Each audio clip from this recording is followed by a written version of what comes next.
Kevin Martin here, your UT admissions guide. In this workshop, I've recreated and reproduced with permission a real UT Austin student application, and I want to walk you through what an admissions reviewer might be thinking as they're reading and trying to assess which admissions score to assign this applicant. We'll look at the essays and the resume and discuss the results at the end. I hope you enjoy this video. Hello and welcome to this essay building workshop where I'm going to walk you through how a student starts from their early stages in brainstorming all the way through to the final versions of their draft, and also the steps along the way of how we got from this quite long brainstorming text all the way down to their final versions of UT Austin's 3 required short answers, requiring students to discuss their first choice major, leadership, and also what perspectives they're going to bring to campus. So I think this is a really cool example of a student who takes literally and follows through on a piece of advice that I give always at the beginning when I'm working with clients, but not everybody seems to pick up on this rule of thumb recommendation to ignore the essay topics and simply write whatever comes to mind. And it's a little bit counterintuitive, and I'm really thankful this student grasped on to this idea really early on in the beginning, where instead of worrying about how I'm going to tell a story or discuss my first choice major or a leadership experience, she just wrote everything that came to mind, and it ended up being much longer, of course, than any of the other essay topics, because usually what happens is students will send me a Common App essay draft or an essay A, and it'd be exactly 650 words or exactly 700 words or exactly 300 words for a UT short answer. And the reality is that is just not anywhere near enough content to see what's the most optimal to include. That's not accounting for word economy trimming that we're going to do later on. And so really the best piece of advice I can give for anybody, whether you're going this process alone or you're working with an editor or a friend, is to simply write as much as possible and write what it is that's interesting to you and what you want to share with your eventual college admissions reviewers. Doing this will take off a lot of the stress because you're not having to worry about fitting your experiences into some of these boxes. And instead, it's also can let the creative plot process flow a little bit more effectively. Some feedback I've received of students who take this approach, they say it works really well because they're just simply writing. They're not concerned about who's reading it. They don't care about whether it's the best way to write a given sentence. They're not worried about an introduction or a conclusion. They're simply just kind of stream of consciousness sharing everything that comes to mind. And what ends up happening with this particular student's essay brainstorming is all of this we will eventually use for, I think we'll almost use nearly all of this as foundations for their essay A, for their 3 short answers. They're also applying to Turing honors, which requires another 500-word essay, so that's something we'll talk about a little bit later on. And so in this first phase, I'm not at all concerned about structure, how they're describing their experiences, nothing about style or grammar. I'm not even concerned about content at this point. Instead, it's kind of like, okay, well, we've got all of this, different components, this big bucket of information, and how might we split it up? And so when I was looking at this, I was like, okay, well, here's some different ideas. You can talk about some of the early years of your experiences. Some of your middle and later years, like in high school, might relate to your UT first choice major. As we'll see later on, some version of this will end up making the cut for the major short answer. They've also kind of unintentionally tucked away some really nice content for what will eventually become their leadership short answer. And they've also created what will eventually become their diversity short answer, where they're talking about a lot of kind of non-STEM interests. This is an applicant to computer science, and they wanted to emphasize their talents and interests outside of computer science and other STEM fields. And then again, there's no breakup. Actually, when I got this document originally, it was just one giant wall of text. There were no paragraphs, there were no separations. I kind of added in the separations to, see where I thought, certain, where you could sort of break this up into certain components. We also have the foundation for what becomes their essay A. We're not going to do the essay A now. I might do it in a later video, but it's a super good example. But it's a story about a wedding that they attended in India, and kind of talking about their various moves between India and California and North Carolina. And if at any point you want to pause this video, it might be easier since I'm scrolling a lot and using my cursor. But yeah, feel free to pause if you want to read anything closer. But I just wanted to show the students brainstorming to demonstrate what it looks like to just simply write without concern, without shyness or without caution, but to just simply provide as much content as possible. And so the best case scenario when I'm working with students and they send me an essay that's 1,500 words, I'm like, great, that's amazing. Because when I get an essay that's only 500 words, it's like, well, you're going to have to provide a lot more content. And it's always, always easier to cut and trim than it is to add new stuff. So let's jump over to the second version of the short answers. So in this version, we kind of split things up broadly based upon those loose recommendations from the first version. And so you can see the major essay is shaping up. We've got some content for the leadership essay and also kind of some of these non-STEM interests. I've also included the essay A just to show you that they've broken up those components into their SAA, but I also wanted to show you something really cool. So another rule of thumb early on in the writing process is all content is good content, all writing is good writing, and the only bad content or bad writing is the content that you're not providing or the writing that you're not doing. And it sounds a little bit paradoxical where it's like, oh, well, yeah, obviously it's better to write something than nothing. But so many students get stuck in this early drafting phase brainstorming that they just dwell, they never write. I mean, I can't tell you, it happens every year where I'll have a phone call with a student, we'll hash out some really good ideas, and I don't hear from them for a week or two. And I'm like, what's going on? And they're like, well, I just can't write. I'm worried that it's not going to be any good. I don't think what I'm writing is worth reading, and I'm just nervous. And those are all totally understandable feelings, but especially if you're working with someone who has their best intentions to help you, whether it's myself or an English teacher or a trusted family member, for example, don't be shy about sharing these early thoughts. I mean, every single book that you're going to see at the bookstore has gone through months or sometimes years of editing, revisions, many, many, many different versions. My own book, Your Ticket to the 40 Acres, went through at least 10 different versions. And one thing I did while writing my book is something this student does as well.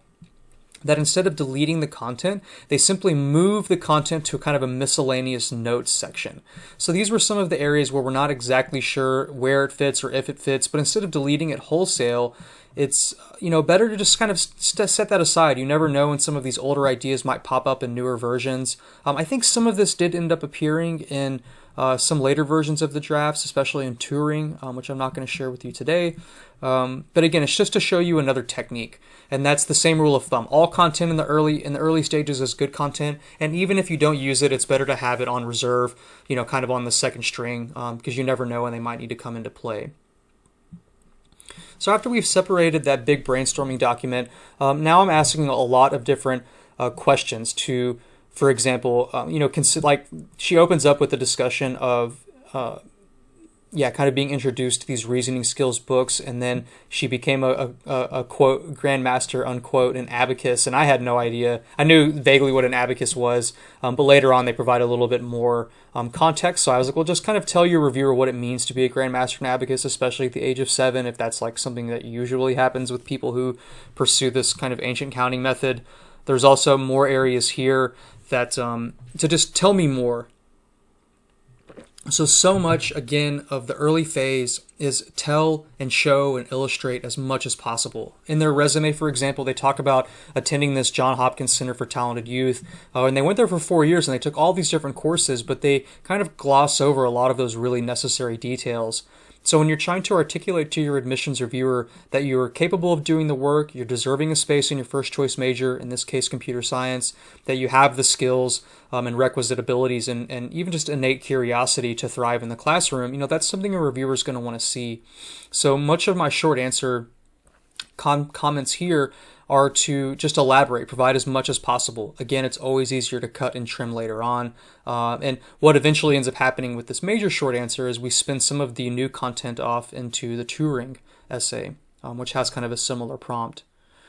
And again, if you want to talk about an award or something you received or a competition, to provide some more of the context. For example, how many students were interviewed for this, like North Carolina STEM High School Student of the Year? It sounds like a pretty big deal, and it was a pretty big deal when the student was telling me about it. And you have to presume that your reviewer, especially if this is not a Texas applicant, that they're not going to know if this is significant or not, or what the Burroughs Welcome Fund is. And so it's important to qualify this accomplishment with regards to the prestige.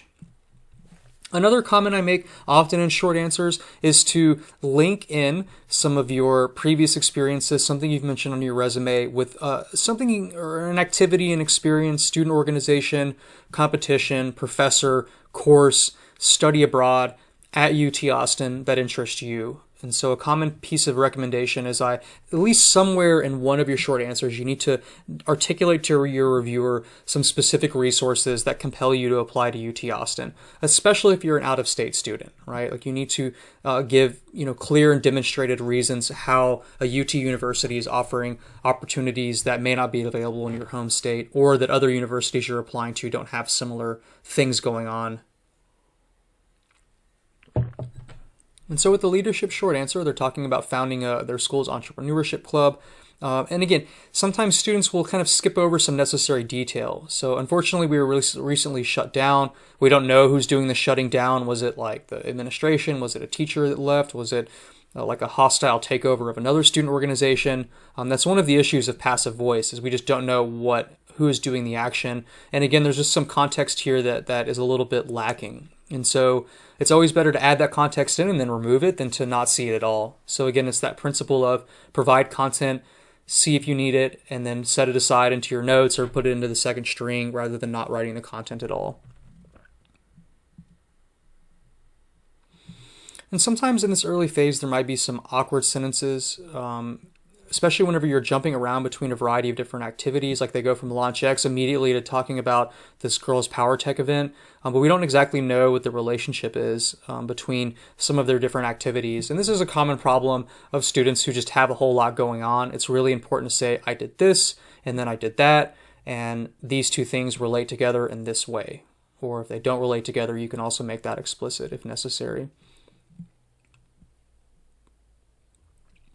It's also an effective use in short answers to, for example, if you're talking about tutoring, to provide a short anecdote. Who were the students you were tutoring? Was there a particularly memorable student? You can share their name, for example, or perhaps a problem that both of you identified and eventually solved. So short answers are a ripe opportunity to provide some of those smaller anecdotes to visualize and illustrate your essays a little bit more, make it more interesting for your reviewer to read, and give them a little bit more background on your personality and how you approach the world and your place in it.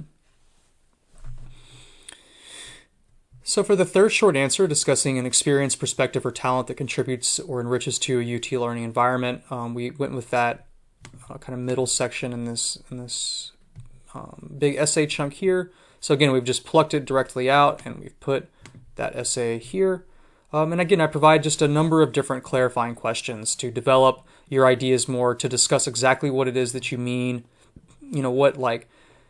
Sometimes students will say something and it makes complete sense to them, or it'll make complete sense to their parents, but it will make zero sense to an anonymous admissions viewer who's never met you, who's never going to meet you. So again, you have to be as explicit as possible. So here I'm kind of pushing the student, nudging them to provide more context, to elaborate, to explain what exactly is going on. I also encourage them, if you have a passion for photography, or you read a lot of books, or you've been to some different countries, specify those countries, specify the books, like they've started to do here with some of Tom Friedman's columns, or Rachel Maddow's show at night.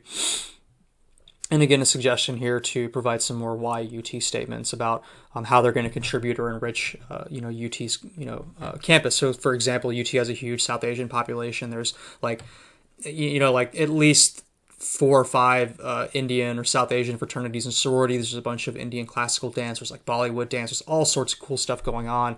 So if you can relate some of your own interests that you've done in the past or want to continue doing in the future, that's a really effective way to articulate why UT is going to be a good fit for you. So again, in this early phase, we're not making a whole lot of corrections. It's just kind of pushing and prodding to ask some more questions. Oops. So then in the line editing version, we kind of get down to the nitty-gritty. And so in other videos, I've kind of covered a lot of different approaches to make sentences more economical by being direct, substituting be verbs like were or am for more active verbs, also substituting passive for active, or utilizing the simple present or the simple past rather than progressive like am going or was eating. So I won't spend too much time other than to show you that once you get a lot of these bigger picture concerns taken out of the way or accounted for, then you can start doing some more of these line-by-line editing. I did want to point out that even still, so the student does a really nice job of elaborating and clarifying, for example, the Johns Hopkins Center for Talented Youth, what was going on there. And they provide, like, this essay is actually, I think it becomes like twice as long as the previous draft. So they're still doing a lot of this content information. So it's at 617 words, and the previous version was at, I think, like less than 300, at 340. So we've almost doubled the amount of content here. And by providing as much content as possible, we end up spinning off some of these activities into touring, which is another long essay that they have to write. So this student had kind of a wealth of context or experiences to use, and so a lot of our work together was kind of deciding what goes where, which fits into major, what do we include in leadership, how might we articulate or develop the touring prompt a little bit more. So it just goes to show you that even in the third version, we can still be adding content. Again, it's always easier to add and then remove later on than it is to not add at all. So the leadership ends up being pretty well. They've added a specific girl that they worked with, for example. They've clarified and cleaned up some of the kind of lack of specificities later on about exactly what was going on at the Cisco Girls Power Tech event. You can see that this essay has also changed quite considerably. Let's see, from where we started. We're either deleting sentences wholesale, in some instances adding things in. But again, still just adding in that content and then starting to do that line editing process. And then here with diversity, they've also done a nice job of adding in some more content, talking about more of their background with classical Indian dance. And they provide some more context of some of the non-STEM things they had going on as a younger student. But we'll actually see that this essay, they improve it even more or continue to develop it even more in the final version. So again, I'm not going to do a lot of the line editing stuff right now. I wanted this module to focus more on the structure and how you organize and fit your different ideas and experiences into some of these different prompts. And so here with the SAA, some of that content that was from the very first draft still comes through. We're talking about the reasoning books, the Grandmaster and Abacus. They then talk about, they're providing a little bit more context by citing some work by an MIT professor. They're also talking about some interests or areas of interest that they might want to study in the future, and also connecting their interest in technology with industrial development, social issues, solving public health problems. They've also done a nice job identifying some specific organizations at UT Austin that will help them explore their interest and achieve their goals. So then we have the diversity short answer, where they again provided even more context than before, just kind of also adding some more of those why UT Austin statements at the end. And then finally for leadership, it looks a little bit largely the same as before, but again we just kind of cleaned up some of those different stylistic concerns. But again, the focus in this module is on the content and a little bit less on the line editing and grammatical stylistic concerns. But again, it just shows you how if you start from a really big bucket of content, you can often pick and choose and pluck, the foundations for what will eventually build the houses for your other essays. And so in these later modules, we're starting to build some of the walls. We're making additions to the interior. I'm asking, questions about, where the furniture should be placed. In this instance, the different experiences they've had. Making suggestions for, maybe we should add this to the kitchen or this to their bathroom or these fixtures and so on. And so by thinking in analogies, you can also think of how you can make your essays kind of a house that you would want to live in that will make a great first impression on your admissions reviewer. And so, by working through step by step and continually adding, asking questions, and then narrowing down stuff only at the end, we end up getting 3 really nice short answers here. Again, you're welcome to pause this. I also have some of these recreated on my blog posts at texadmissions.com, so you're welcome to consult those as well. But I hope this has been an interesting module to show you how starting broad can help your life, make your life so much easier later on when you're trying to decide what experiences are going where, rather than asking, how can I answer these different prompts, and then fitting your experiences narrowly into these boxes. Thanks for watching. If you enjoyed this video, please leave a comment and subscribe to my YouTube channel. You can find more helpful information at texadmissions.com/blog. And in the information section of this video, I provide links to a free online email consultation if you're interested in potentially working together, and links to my book, Your Ticket to the 40 Acres, and my premium course, Getting into Texas Universities. Thanks, and I hope to see you again soon.